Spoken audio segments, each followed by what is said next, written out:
We've all heard the promise: put your head down, work hard, stay disciplined, and eventually the payoff will come.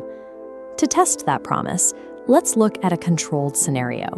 Two people living in the exact same city, starting with a completely clean slate. No hidden advantages, no shortcuts, just $1,000 each. In the first few days, their decisions look perfectly identical.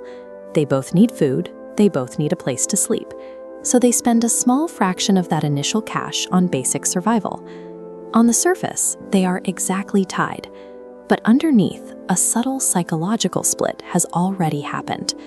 The way each person interprets their remaining cash is about to send them into two entirely different realities. Player one feels the pressure of his shrinking bank account. He craves certainty. So he wakes up and asks a very specific question: how do I make money today? That single question dictates his next move. He picks up a temporary job, trading his physical hours for an hourly wage. At the end of his shift, he has cash in his hand. It feels responsible. It feels like safety. He goes to sleep believing he is making forward progress. But look at the math behind his strategy. This graph shows his income plotted against his time. Because there are only 24 hours in a day, and his physical energy runs out even faster, his earning potential hits a hard, unyielding ceiling. Worse, the moment he needs a break, or gets sick, the time input stops and the income drops immediately to zero. Every single dollar requires his physical presence.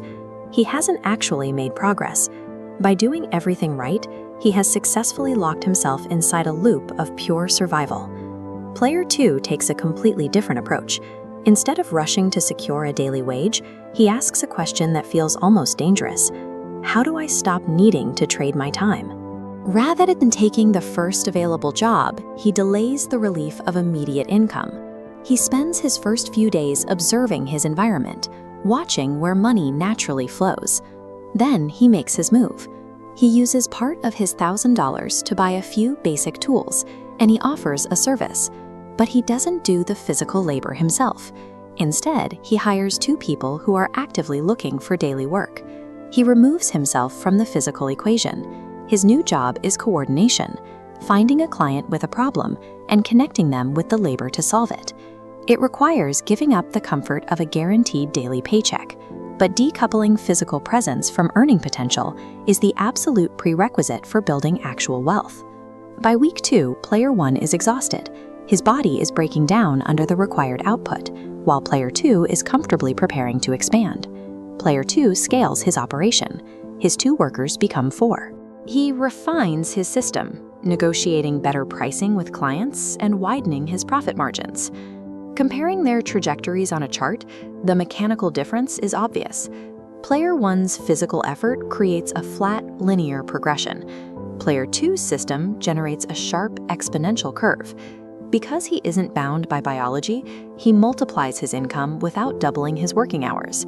The wealth gap between these two men is a mechanical byproduct of structural leverage, which rewards system design over individual intellect.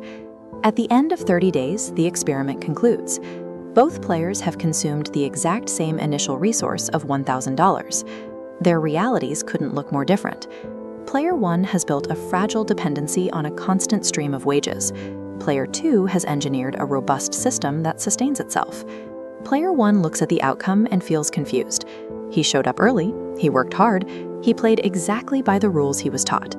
The game Player 1 chose optimizes for societal stability and a predictable workforce, a system that inherently suppresses individual wealth creation. When your entire strategy is based around securing daily survival, that safety net actively prevents your progress. Stability keeps you exactly where you are. Escaping the loop requires a shift in objective, prioritizing absolute control over the mere accumulation of cash. When you gain authority over your time, over your systems, and over your decisions, the money simply follows. It becomes an automatic byproduct. It all comes down to interpretation. People trapped in the cycle view a dollar as a means for temporary relief. Those who build wealth view that exact same dollar as a constructive tool. This invisible divide in how you perceive capital dictates every action you take. When those actions repeat day after day, they compound over a lifetime into vast financial inequality.